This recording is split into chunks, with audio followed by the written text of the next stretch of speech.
السلام عليكم ورحمة الله وبركاته. إن الحمد لله نحمده ونستعينه ونستغفره ونعوذ بالله من شرور أنفسنا ومن سيئات أعمالنا. من يهده الله فلا مضل له ومن يضلل فلا هادي له.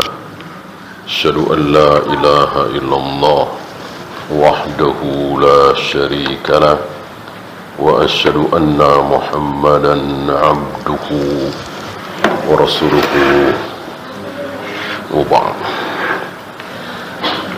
Terakhir tentang tahrif, kemudian ta'til.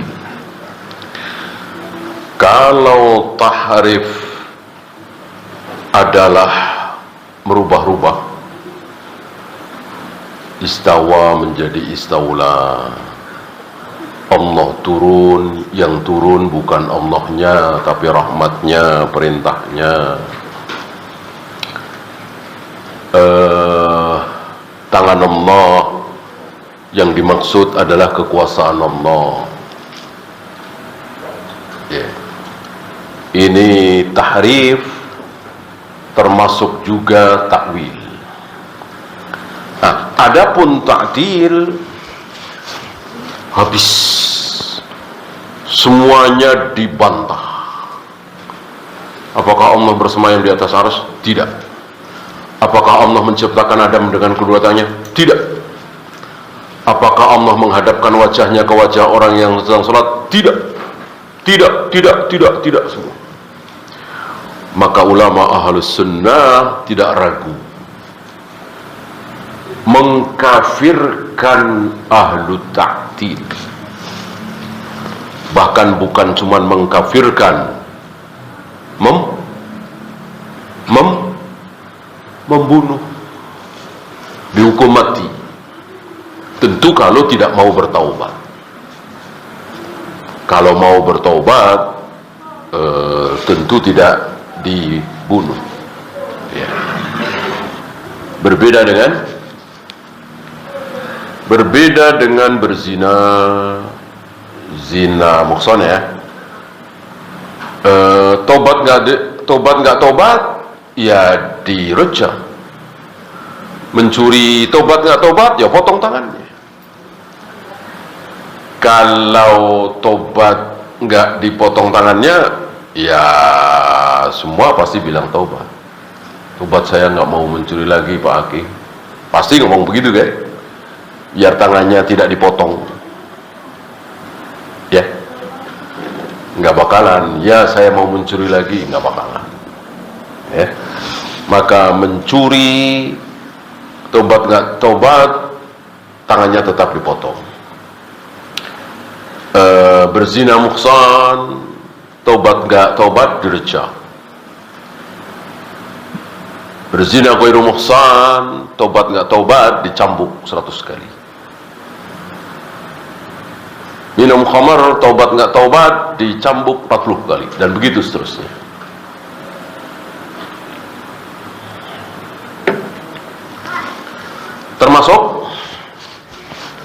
Termasuk menghina Nabi sallallahu alaihi wasallam.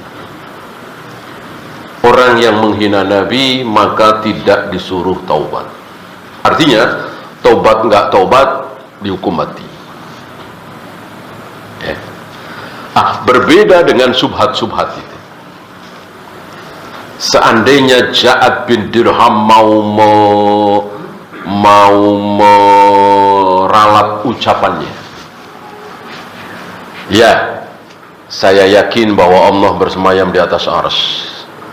Saya yakin bahwa Allah menciptakan Adam dengan kedua tangannya. Saya katakan bahwa kelak Allah akan menggulung langit dengan tangan kanannya. Maka insya Allah tidak dibunuh. Kenapa Ja'ad bin Dirham akhirnya dibunuh, disembelih oleh Khalid bin Abdullah di tanggal 10 Dzulhijjah setelah salat Idul Adha? Karena Ja'ad tidak mau bertaubat, tidak mau meralat ucapannya. Maka maka dihukum mati. Ya.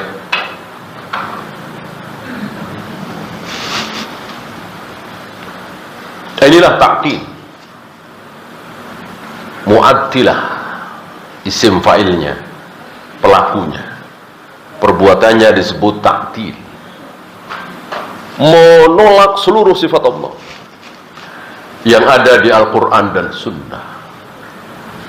Apa yang paling pantas untuk mereka kalau nggak kafir? Ya udah kafir. Masuk ayat ditolak, sabda Nabi ditolak, ya. Oleh karena itu yang tahrif belum dikafirkan, karena masih menerima. Kalau Allah memiliki wajah masih terima, tapi wajah yang dimaksud ditahrif itu atau ditakwil. Tapi kalau taktil enggak, betul-betul seluruh sifat Allah ditolak. Allah tidak punya wajah, Allah tidak punya tangan, Allah tidak punya jari, dan seterusnya. Allah tidak membolak-balikkan hati manusia dengan dua jarinya. Allah tidak akan menghentikan geraman jahanam dengan telapak kakinya. Allah tidak akan menampakkan betisnya. Allah tidak. Dan itu banyak sekali, bahkan hampir semuanya mungkin. Kalau Asy'ariyah banyak tapi tidak semuanya. Allah tidak begini, Allah tidak begini, Allah tidak, banyak sekali. Nah, sementara Ahlus Sunnah wal Jamaah mengatakan Allah tidak, itu cuma sedikit. Yang banyak apa? Allah melihat, Allah mendengar, Allah bersemayam di atas arsy, Allah turun, Allah begini, Allah begini. Isbat semua, menetapkan semua. Mengatakan Allah tidak, sedikit. Bisa dihitung dengan jari.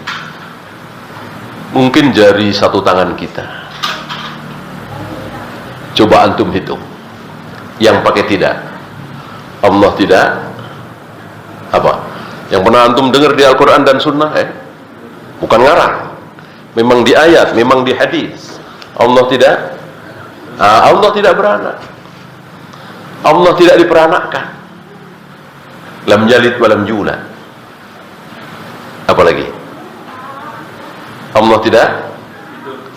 tidak tidur. La ta'khuduhu sinatun wala naumun. Tidak ngantuk, tidak tidur. Ya.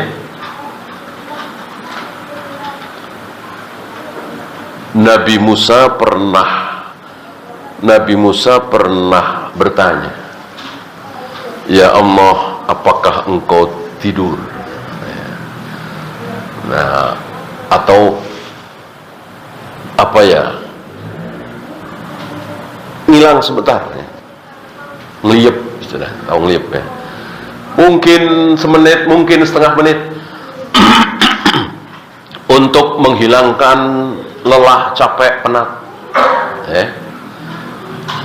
Allah enggak jawab. Allah suruh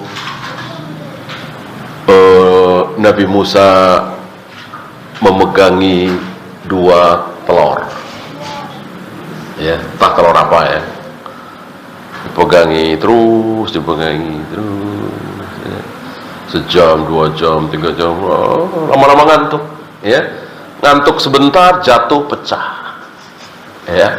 Kata Allah, begitulah kalau aku ngantuk, aku tertidur, walaupun mungkin sedetik, 2 detik, hancur langit dan bumi. Karena nggak ada yang jagain, nggak ada yang ngatur, nggak ada yang memegang. Langit dan bumi bisa teratur sekali, itu bukan berjalan sendiri.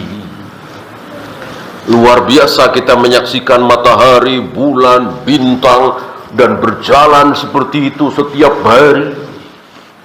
Itu nggak berjalan sendiri, ada yang ngatur, ada yang memperjalankan. Tanggal sekian bulannya seperti ini, tanggal sekian bulannya seperti ini. Kalau besok tanggal 15 bulat bundar sempurna, nanti berkurang lagi terus ratusan bahkan ribuan tahun. Kalau nggak ada yang ngatur, nggak mungkin. berjalan dengan sendirinya, otomatis katanya. Itu orang kafir bilang begitu. Jadi jagat raya alam semesta itu katanya berjalan sendiri, nggak masuk akal. Nggak mungkin kalau tidak ada yang ngatur. Tadi contoh, sedetik saja ngeliup, hilang, hancur langit dan bumi. Karena nggak ada yang jagain.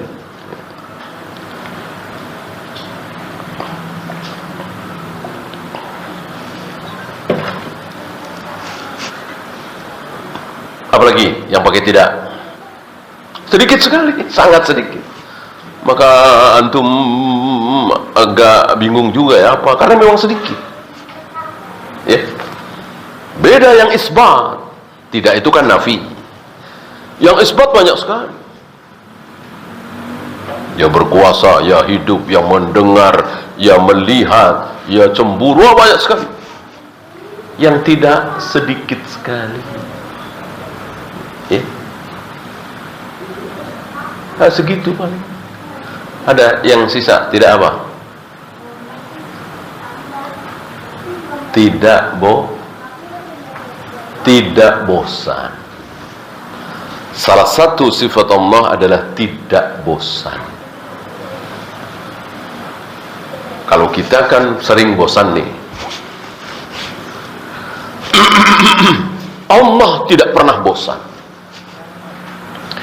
Seandainya Allah itu bosan, barangkali cukup kita tobat sekali apa 2 kali apa 3 kali. Tobat yang ke-5 kali, apalagi yang ke-10 kali, 15 kali, 20 kali, apalagi 100 kali, mungkin sudah ditolak, bosan. Dia lagi. Kesalahannya itu lagi. Tobat dari bohong misalnya. Ya Allah, saya nggak mau bohong lagi. Astagfirullah, ampuni saya ya Allah. Besoknya bohong lagi. Atau subuh kesiangan lagi. Atau minum khamar. Lalu tobat. Allah apa? Ketika ada orang yang bertaubat, Allah senang bukan main. Kalau kata kita, senang girang. Allah senang bukan main kalau ada orang yang bertaubat. Melebihi senangnya orang yang menemukan kembali barang dia yang hilang. Barang yang sangat berharga di tengah padang pasir. Iya. Ma'ruf kisahnya, antum tahu. Atau mungkin kita kehilangan anak satu-satunya. Anak TK misalnya, mana anak satu-satunya. Mana cantik misalnya, atau tampan misalnya. Dicari-cari ke sana kemari. Tiba-tiba ketemu di pinggir jalan. Kayak apa senangnya? Senang sekali. Nah, belum ada apa-apanya dengan senangnya Allah saat Allah melihat ada hamba yang bertaubat. Allah senang sekali. Sangat senang sekali. Ketika si fulan yang berpuluhan tahun berzina, minum khamar, berjudi, melacur, ini itu narkoba, hari ini bertaubat, Allah senang sekali. Namanya manusia ya. Baru 7 bulan kumat lagi, berzina lagi, minum khamar lagi, berjudi lagi, narkoba lagi. Sebulan kemudian taubat lagi. Allah masih senang nggak? Masih. Berkurang senangnya? Ya waktu itu senang sekali Allah. Nah, sekarang ya setengahnya lah senangnya. Enggak, tetap senang seperti awal. Seperti tadi, orang yang menemukan kembali anak satu-satunya yang hilang itu, lebih dari itu. Ya. Lalu maksiat lagi, lalu tobat lagi, lalu maksiat lagi, tobat lagi, maksiat lagi, tobat lagi, maksiat lagi, tobat lagi, sampai puluhan kali. Allah masih senang ketika dia bertobat? Masih. Ini bedanya Allah dengan kita. walaupun banyak sifat yang sama secara judul. Allah melihat, kita melihat. Allah mendengar, kita mendengar. Allah hidup, kita hidup. Allah punya tangan, kita punya tangan. Allah punya wajah, kita punya wajah. Itu judulnya, lafadznya. Tapi hakikatnya tentu berbeda.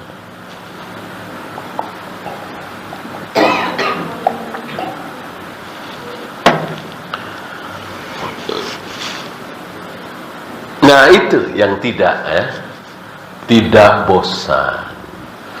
Sampai kalian sendiri yang bosan. Ya, justru kita yang bosan.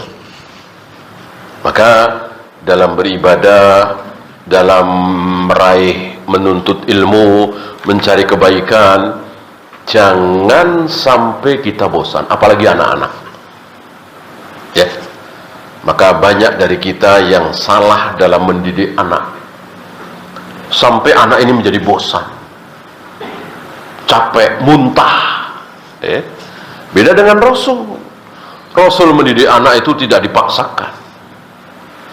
Maka anak-anak para sahabat rata-rata mereka semangat mencari ilmu, tidak bosan. Beda dengan anak-anak kita. Anak-anak kita menjadi bosan. Karena apa? Kita sebagai orang tua nggak tahu diri. Ya. Baru TK, baru SD, masukin pesantren. Kasihan. Alhamdulillah sekarang udah jarang ya. Dulu tahun 2000-an, 90-an, itu masih banyak pesantren-pesantren salaf yang menerima anak SD. Kasihan anaknya, kasihan guru-gurunya. Keenakan orang tuanya. Nggak nyebokin, nggak mandiin. Ya kelas 1, kelas 2 kan, ya masih kadang nyebokin, kadang ya namanya bocah. Orang tuanya keenakan. Ya. Ini banyak ditentang oleh ustadz-ustadz kibar waktu itu, bahkan para masyayikh ini nggak bener. Kasihan anaknya jadi bosan. Namanya anak itu tentu berkumpul dengan ayahnya, ibunya, senang-senang, bermanja, jenaka. Ya kalau toh cari ilmu ya sambil senang. Itu anak-anak sahabat seperti itu, senang. Tidak kemudian dipaksakan. Lihat aja Nabi, bukan anak-anak lagi, sudah remaja, mungkin belasan tahun. Mungkin ada yang sudah 20 tahun. Tapi dilihat oleh Nabi merenung, diam, ngelamun, terlihat rindu sama orang tua, kampung halaman mungkin ya. Ini yang dari Yaman. Kan banyak yang seperti itu tuh, datang pada Nabi, baca syahadat, masuk Islam, habis itu pulang. Ya, ini ada yang nggak pulang. Abu Hurairah nggak pulang. Tapi Rasul tahu siapa Abu Hurairah. Rasul juga tahu anak-anak remaja yang umur belasan ini. Ya. Maka Nabi mengatakan, mulai besok silahkan kalian pulang. Mau mendengar Nabi berbicara seperti itu, girang sekali, bahagia sekali itu anak-anak remaja itu. Mengira bahwa harus seperti Abu Hurairah semua. Kalau sudah masuk Islam, baca syahadat, harus tinggal di Madinah, harus nuntut ilmu kepada Nabi, harus tidur di emper masjid, menjadi ahlus suffah, mengira mungkin seperti itu. Begitu Nabi menyarankan untuk pulang, mereka girang, senang, bahagia, dan dipuji-puji itu Rasulullah. Betul-betul beliau bijaksana, dipuji-puji. Ya. Hanya sebelum pulang, Nabi menasihati, kalau matahari sudah sekian nih, hendaklah salah satu dari kalian azan zuhur. Nanti sholat berjamaah begini. Nanti kalau sudah sekian,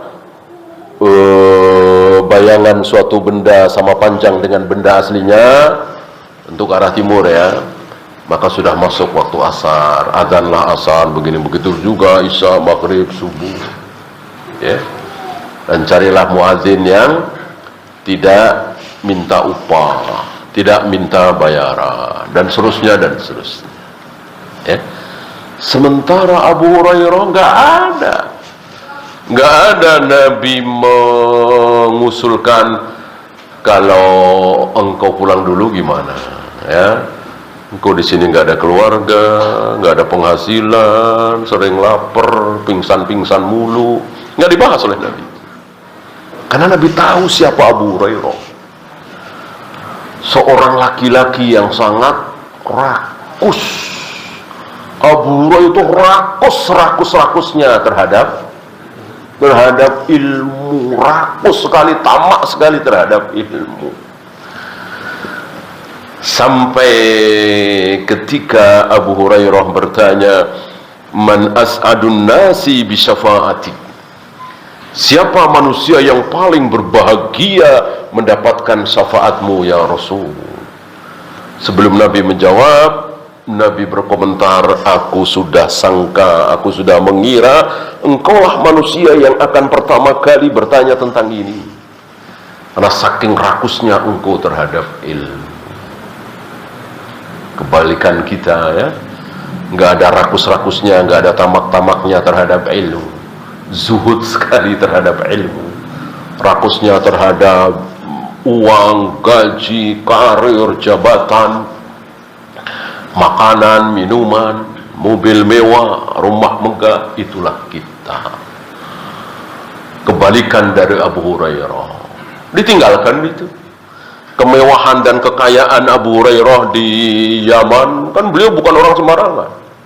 Abu Hurairah bangsawan kaya raya di suku Daus di Yaman. Ditinggalkan, otomatis meninggalkan status sosialnya, menjadi gembel istilah kita. Rumah nggak punya, kerjaan nggak ada, pemasukan nggak ada, hidup mengandalkan belas kasih orang situ. Kalau dikasih makan Ahlus Suffah, makan Nabi. Ketika punya makanan, mendapatkan hadiah makan, yang paling beliau ingat adalah Ahlus Suffah. Ahlus Suffah adalah lelaki-lelaki yang tinggal di emper masjid, tidur di emper masjid, karena rumahnya jauh. Demi apa? Demi ilmu, demi mengumpulkan hadis-hadis Nabi, menghafal Al-Quran. Begitu ayat Al-Quran turun, langsung dihafal. Apa yang disabdakan oleh Nabi dihafal. Dan awalnya Abu Hurairah sempat kesulitan, ya. Nabi bersabda, diingat, hilang lagi, diingat, lupa lagi, ya. Lalu Abu Hurairah mengadu kepada Nabi alaihi salatu wassalam, hilang-hilang terus, lupa-lupa mulu, ya. Kata Nabi, setiap kali engkau dengar ucapanku, maka hamparkan pakaianmu, surbanmu, gamismu, ya, kalau kata kita ya baju, ya, apalah pakaiannya dihamparkan. Nanti selesai aku bicara, maka kumpulkan, kayak ditarik gitu. Setelah aku lakukan apa yang menjadi perintah Nabi, setelah itu aku tidak pernah lupa lagi. Ya, ini sunnah apa mukjizat? Ini mukjizat apa sunnah? Kalau sunnah berarti antum hamparkan nih semua di sini. Ikuti kan sunnah Rasul dan para sahabat. Antum pakai gamis, antum pakai baju panjang, hamparkan itu setiap kali ngaji. Ya, ini bukan sunnah, ini adalah mukjizat Nabi SAW. Maka tidak perlu dicontoh, tidak bisa ditiru. Kalau bisa ditiru, enak, nggak ada yang lupa. Ya, ini khusus mukjizat Nabi SAW. Para sahabat juga enggak ada riwayat kecuali Abu Hurairah. Ya, nah itu dia. Ya, Nabi tidak seperti kita semau kita. Kebetulan anak pertama cerdas, baru kelas 6 SD sudah hafal 15 juz misalnya, atau 20 juz. Anak kedua harus seperti itu. Padahal IQ anak kan beda-beda, daya nalar, daya hafal kan beda-beda. Apalagi dibanding-bandingkan, lihat no kakakmu seperti itu, kamu kok cuman begini. Ya saya sakit hati, bocah dibanding-banding. Maka udah dihibur saja. Yang penting mau ngapalin, yang penting nggak buang-buang waktu, nggak main mulu, nggak main game mulu. Artinya ada waktu dia ngafalin Al-Quran, belajar dan seterusnya. Hasilnya jangan dilihat, karena kemampuan kan beda-beda. Nah, kita memaksakan seolah harus seperti itu, harus pesantren, harus ini, harus itu. Ini justru bisa bikin anak-anak kita benci dengan ilmu. Ya, jangankan anak-anak, orang dewasa saja. Ibnu Mas'ud kan pernah diminta, ya Syekh, kenapa tidak ditambah seminggu menjadi 2 kali? Ibnu Mas'ud mengatakan, enggak, nanti kalian bosan. Ya, jadi lebih baik begitu. Oh, antusias nih, tapi nggak ada. Ya, nggak ada yang ngajar. Murid-murid udah antusias nih. Ya, nggak ada yang ngajar. Ya, gurunya nggak datang. Itu jauh lebih bagus daripada gurunya udah siap, udah datang. Yang ngaji anak-anaknya nggak ada. Ya, sampai diumumin ya mau jamaah, ustadznya udah datang nih. Ya, kan nggak enak banget itu. Ya, para sahabat seperti itu. Jadi nunggu-nunggu. Dalam seminggu itu nunggu-nunggu para tabi'in. Jadwal di mana Ibnu Mas'ud memberikan ilmu secara umum ya. Maksudnya kayak kita mungkin ceramah gitu. Adapun secara khusus ya seperti Nabi kan, tiap hari lah secara khusus ya. Mungkin sahabatnya yang dekat, yang terdekat, anak istrinya, atau kalau istilah kita guru dengan murid, sekolahan gitu ya. Adapun ceramah dan seterusnya jangan terlalu ya. Nanti ya itu tadi bosan. Ya. Beda yang betul-betul semangat. Manusia tidak bisa disamaratakan.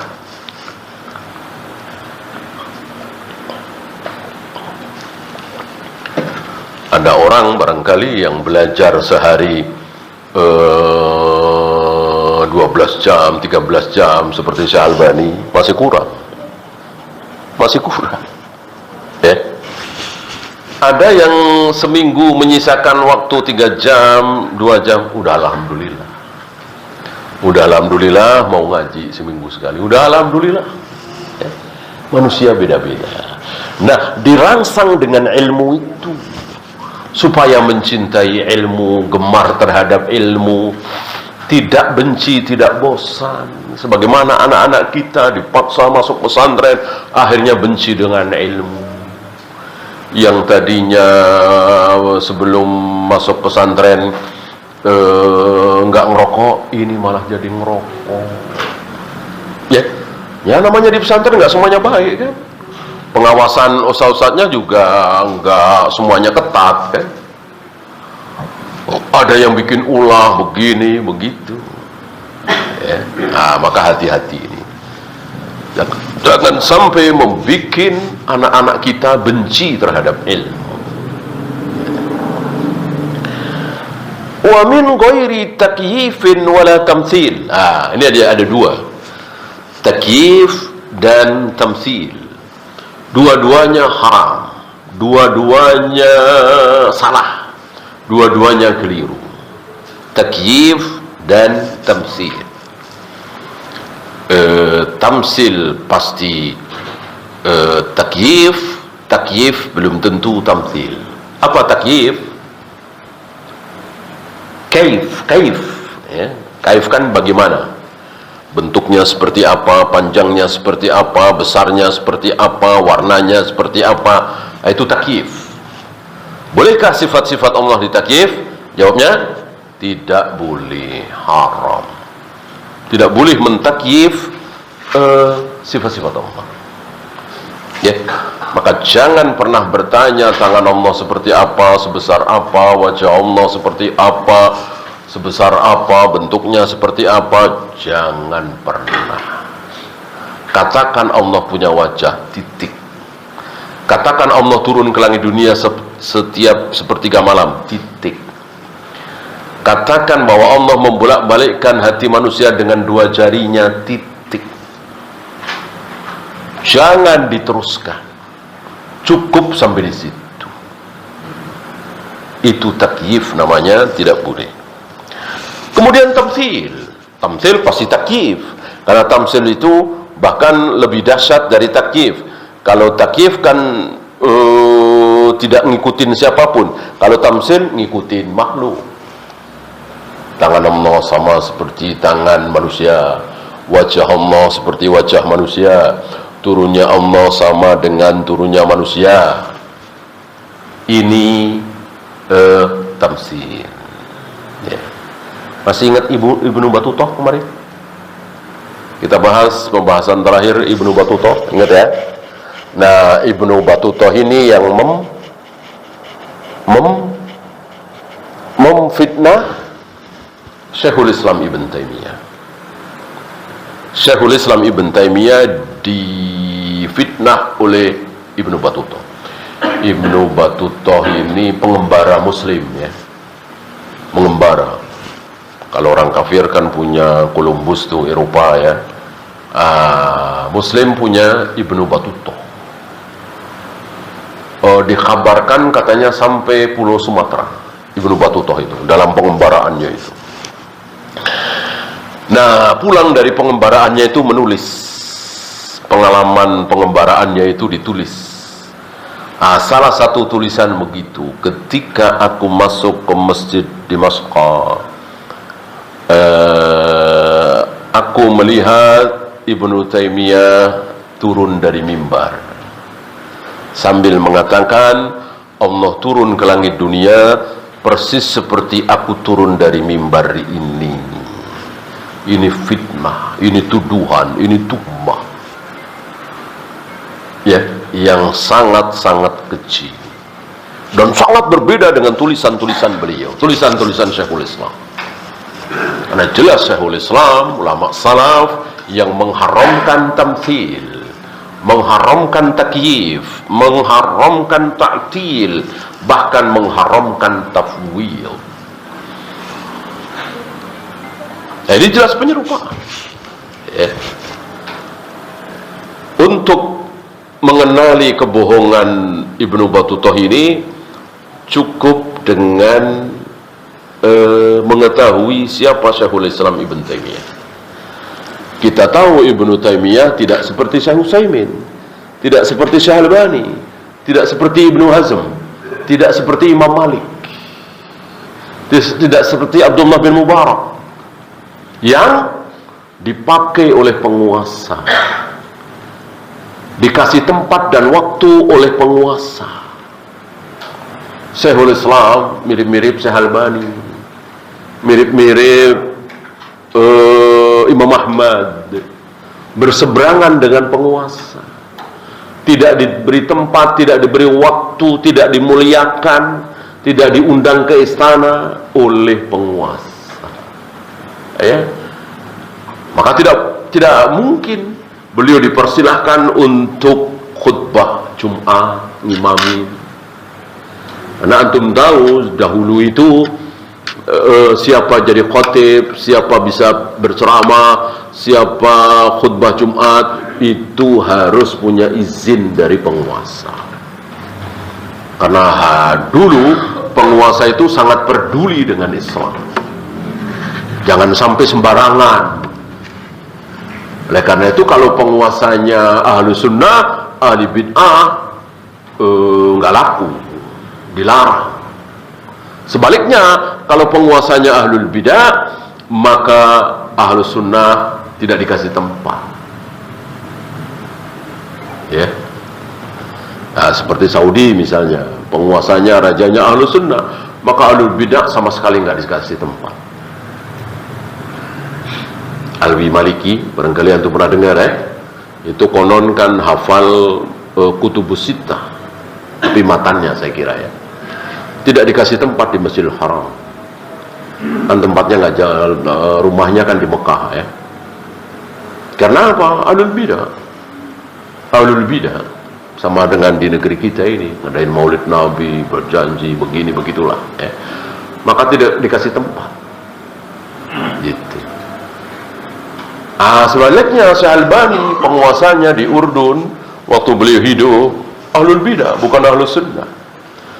Maka beliau, Syekh Ali Hasan, Syekh Masyhur Hasan Salman, Syekh Musa Nasr, Syekh Salim bin Eid Al-Hilali tidak dikasih tempat. Alhamdulillah negeri kita Indonesia, pemimpinnya, presidennya, penguasanya membebaskan ya. Mau sunnah terserah, mau bid'ah terserah, iya. Alhamdulillah tidak dipantau masjid-masjid, udah terserah aja lah. Nah, ini sebuah nikmat yang mestinya kita syukuri dan mestinya kita pakai, kita manfaatkan. Alhamdulillah nih, mumpung belum dilarang nih ngomong bid'ah, ngomong syirik, ya kan? Kan tidak tertutup kemungkinan nanti ada presiden, ada penguasa di negeri kita ini yang melarang masjid-masjid diisi dengan ustaz-ustaz salafi.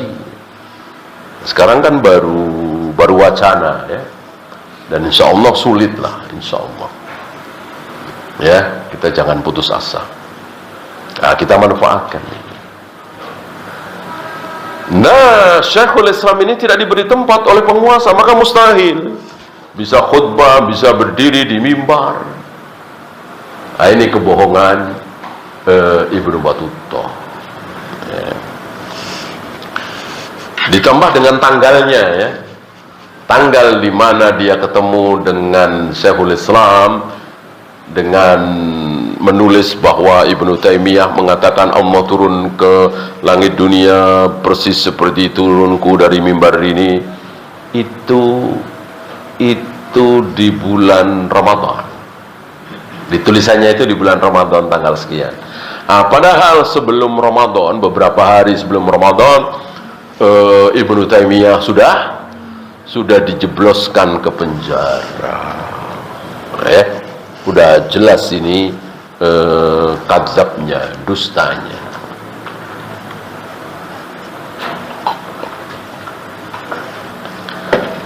Ala haddi qoulihi ta'ala, ini dibatasi oleh firman Allah, laisa kamislihi syai' walam yakul lahu kufuwan ahad. Tidak ada satupun ya, apalagi 2, 3, 4, satu yang sama dengan Allah, mirip-mirip dengan Allah, serupa dengan Allah, nggak ada.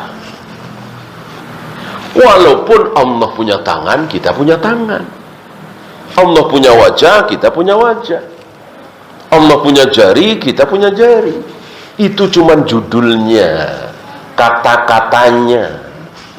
Adapun bentuk, warna, ukuran dan seterusnya nggak ada persamaannya. Maka dikatakan setiap kali terbersit di benak kita, di hati kita, oh Allah itu begini, oh Allah itu begini, oh Allah itu begini, maka pasti salah. Kullama khatara bibalik fallahu laisa kadzalik. Setiap kali terbayang bahwa Allah kan bersemayam di atas arsy tuh. Ada telapak kakinya, ada wajahnya, ada jari, ada telapak tangan, itu semua berdasarkan dalil. Lalu pikiran liar kita berhayal, membayangkan seperti ini, maka itu pasti salah. Maka kelak ketika kaum muslimin melihat wajah Allah di surga, tidak ada yang tidak terkagum-kagum ya. Karena memang nggak disangka sama sekali seindah ini, sehebat ini. Nggak ada mirip dengan yang saya bayangkan. Nggak ada. Oh Allah indah ya, mirip-mirip dengan yang saya angan-angan baik. Nggak mungkin. Nggak mungkin. Jangankan wajah Allah, surga. Surga kholik apa makhluk? Surga Tuhan apa makhluk? Jelas surga makhluk. Itu pun nggak ada yang tidak terkagum-kagum. Nggak ada melihat pemandangan indah surga, bidadari surga, taman-taman yang ada di surga, sungai-sungai surga, lalu tidak terkagum-kagum, nggak ada. Atau mengatakan ini mirip-mirip waktu itu, nggak ada. Betul-betul tercengang, terheran-heran. Itu surga, makhluk, bukan Khalik, bukan Tuhan. Gimana Allah Rabbul Alamin? Ya. Maka ketika kaum muslimin takjub luar biasa terhadap keindahan, kenikmatan, kenyamanan surga, begitu melihat wajah Allah, kalah semua. Puncak kenikmatan melihat wajah Allah. Wujuhu yawma idzin nadhirah ila rabbiha nadhirah. Dan ini salah satu akidah Ahlus Sunnah yang tidak dimiliki oleh orang Khawarij, yang tidak dimiliki oleh orang Jahmiyah dan lain-lain. Masuk? Ya silakan, azan dulu. Wassallallahu ala Muhammadin sallallahu alaihi wasallam. Wa akhiru da'wana alhamdulillahi rabbil alamin. Alhamdulillah, salatu wassalamu ala rasulillah. La hawla wa la quwwata illa billah. Kita lanjutkan sedikit. Fanusbitu lillahil asma'a kama qala ta'ala. Maka wajib bagi kita menetapkan nama-nama Allah sebagaimana yang Allah namakan. Jadi nama Allah itu tidak boleh istilah. Nama Allah itu betul-betul apa istilah kita? Dari sononya gitu. Nggak boleh kemudian Allah dinamakan dengan nama yang tidak ada di Al-Quran dan Sunnah. Walaupun maksudnya benar, maksudnya baik.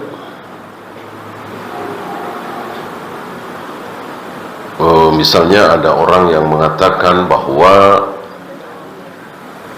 kita semua ini wayangnya, Allah dalangnya. Maksudnya baik, artinya kehidupan di jagat raya alam semesta kita semua Allah yang ngatur kapan mati, kapan hidup, kapan lahir, kapan menang, kapan kalah. Nah, maka Allah dikatakan sebagai sang dalang, tidak boleh. Tidak boleh. Nama Allah sudah ada 99 itu.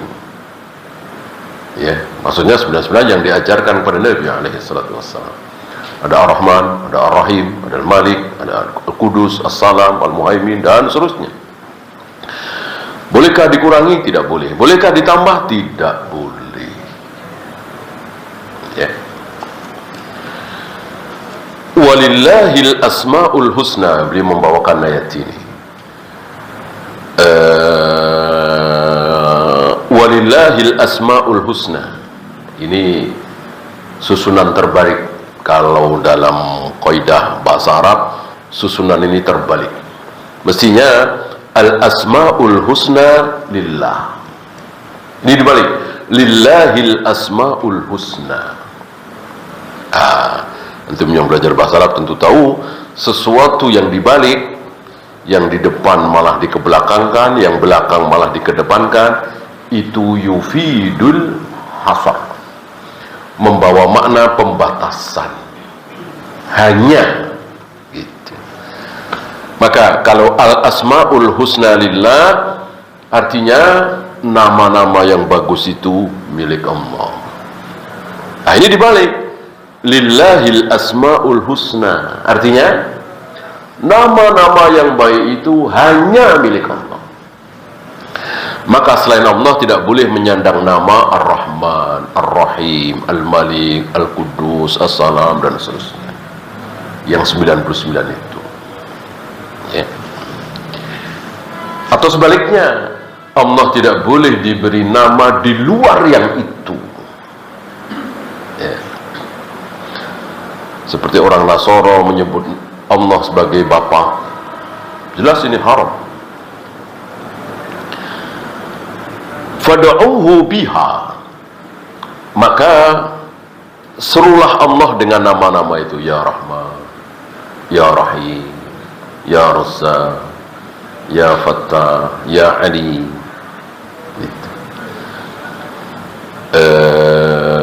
Tawassul dengan Asmaul Husna. Antum sedang kesulitan masalah rizki, antum sebut ya Razzaq, Ya Razzaq, Ya Razzaq, Ya Razzaq. Terus setelah itu antum memohon, Ya Allah, bukakanlah pintu rizki. Begitu. Tapi jangan dihitung. Mau puluhan kali, mau ratusan kali, bahkan ribuan kali boleh. Asal jangan dihitung. Antum jangan sampai lupa tentang 3 kaidah itu.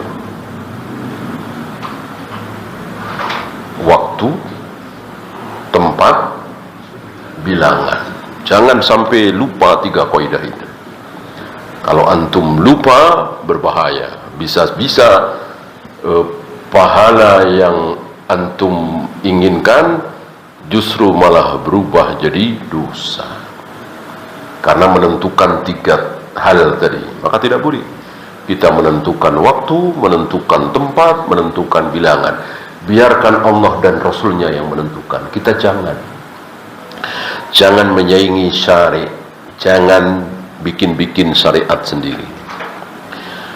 Wa dharul ladzina yulhiduna fi asma'ih, biarkanlah, tinggalkanlah orang-orang yang menyimpang, berbuat ilhad dalam nama-nama Allah. Karena banyak orang-orang yang berbuat ilhad, menyimpang dalam nama-nama Allah. Nanti ada pelajaran di mana letak penyimpangan terhadap nama-nama Allah. Ada 5. Ya. Nah, salah satunya tadi memberikan nama kepada Allah, nama yang tidak ada di Al-Quran dan Sunnah, atau nama yang ada di Al-Quran dan Sunnah justru ditolak. Ini orang-orang Jahmiyah. Ya. Apakah Allah itu Ar-Rahman? Enggak. Allah itu Ar-Rahim? Enggak. Allah Al-Malik, Al-Quddus, Al-Muhaimin? Enggak. Gitu. Atau meyakini sekedar nama. Jadi Allah itu mempunyai nama Ar-Rahman, ya. Artinya apa? Enggak ada artinya, enggak ada maksudnya. Allah mempunyai nama Ar-Rahim, iya. Artinya apa? Maksudnya apa? Enggak ada artinya, enggak ada maksudnya. Ini pun ilhad. Dan seterusnya ada 5 ya. Nanti akan sampai insyaallah. Sayujzauna ma kanu ya'malun. Apa yang mereka lakukan akan dibalas. Jadi pembalasan itu ternyata bukan hanya kepada orang yang minum khamar, berzina, berjudi, tidak sholat, tidak puasa Ramadan, tidak. Termasuk orang-orang yang salah pemahamannya terhadap nama-nama Allah. Ini akan dibalas. Sayujzauna ma kanu ya'malun. Allah akan membalas apa yang mereka lakukan. Wa kadzalika sifat, begitu pula sifat. Nama seperti itu, sifat juga seperti itu. Nasifullaha bima wasafa bihi nafsahu. Kita harus mensifati Allah dengan sifat yang Allah katakan tentang dirinya. Aku pencemburu. Kita tetapkan bahwa Allah Maha Pencemburu. Aku malu ketika ada orang yang mengangkat kedua tangannya berdoa. kita tetapkan bahwa salah satu sifat Allah adalah malu. Saat-saat tertentu, ya, karena ada fi'liyah, ikhtiyariyah. Ada sifat-sifat Allah itu yang muncul saat-saat tertentu. Ada sifat Allah yang tidak pernah hilang, selalu ada. Hidup misalnya, melihat misalnya, berilmu misalnya, mendengar misalnya, bijaksana. Nggak pernah Allah sedetik pun tidak bijaksana. Nggak pernah Allah sedetik pun tidak melihat, tidak mendengar, tidak hidup. Ya. Adapun Allah malu, ya ada saatnya, yaitu ketika kita mengangkat kedua tangan berdoa kepada Allah, Allah malu kalau sampai tidak mengabulkan. Annahu alimun wa annahu rahimun wa annahu sami'un basirun. Allah maha tahu, maha penyayang, maha mendengar, maha melihat. Yasma'u wa yubsiru wa ya'lamu wa yarhamu wa yaghdabu wa yu'ti wa yamna'u wa yaqfadu wa yarfa'u. Wa hadhihi sifatul af'al. Ini sifat-sifat perbuatan Allah. Allah tahu, Allah menyayangi, Allah murka, marah, Allah memberi, Allah tidak memberi. Ada orang-orang yang tidak diberi oleh Allah, tidak diberi anak, tidak diberi harta yang cukup, tidak diberi air, ya, mati kehausan, tidak diberi kesehatan, sakit terus, ya, terserah Allah. Wallahu a'lam. Ya, itu saja. Ada pertanyaan? Silakan.